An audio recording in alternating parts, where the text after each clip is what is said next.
श्रीविष्णोः षोडशनामस्तोत्रम्।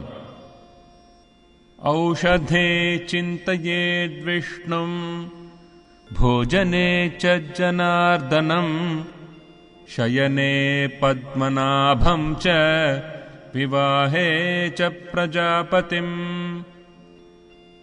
युद्धे चक्रधरं देवम् प्रवासे च त्रिविक्रमम् नारायणं तनुत्यागे श्रीधरं प्रियसङ्गमे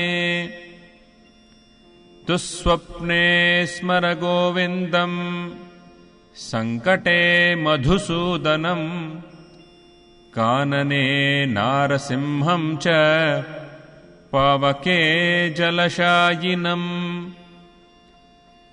जलमध्ये वराहं च पर्वते रघुनन्दनम् गमने वामनं चैव सर्वकालेषु माधवम्